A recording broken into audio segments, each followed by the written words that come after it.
Good evening. I'm Lester Holt in tonight for Brian. The sky is not falling, but you'd be forgiven if the thought crossed your mind after two spectacular but apparently unrelated cosmic close encounters today within just hours of each other. This morning in a remote part of Russia, some thought the world was ending when a 10-ton meteor, 5 stories tall, hurtled to Earth and exploded, causing a lot of injuries and doing a lot of damage without actually hitting anything. Its fiery descent was captured in vivid detail by numerous cameras.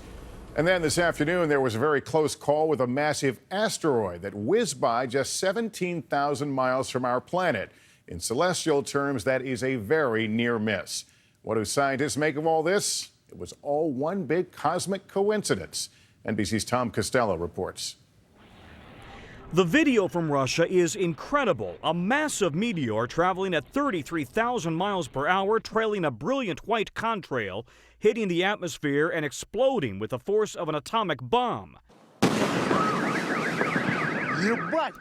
The shockwave over the town of Chelyabinsk damaged thousands of buildings, knocked down a factory wall, and blew out windows across the city in freezing temperatures.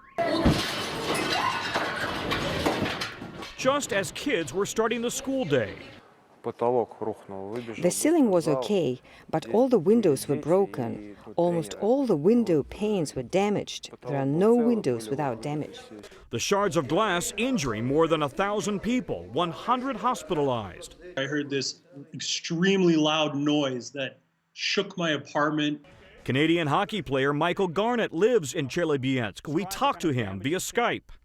It blew the vents out of my bathroom and there was debris on the floor. And I'm up on the 23rd floor and I could feel the building swaying. Pieces of the meteor punched a hole in a frozen lake but missed the town and a nearby nuclear plant. In Washington, scientist Linda Welzenbach specializes in meteorites at the Smithsonian. These are the primitive materials left over from when the planets formed and are the basic building blocks of all our planetary material. It's heavy. It is indeed heavy. And in an amazing coincidence, the other space rock, an asteroid half the size of a football field, came whizzing by this afternoon. While the space station orbits 220 miles above the Earth, this afternoon's asteroid passed 17,000 miles above the Earth, much closer than many satellites that orbit 22,000 miles out. An object as large as this passes by the Earth, we think, on average, about once every 40 years. Two close calls today, with the world wondering what would have happened if either one had hit a city. Tom Costello, NBC News, Washington.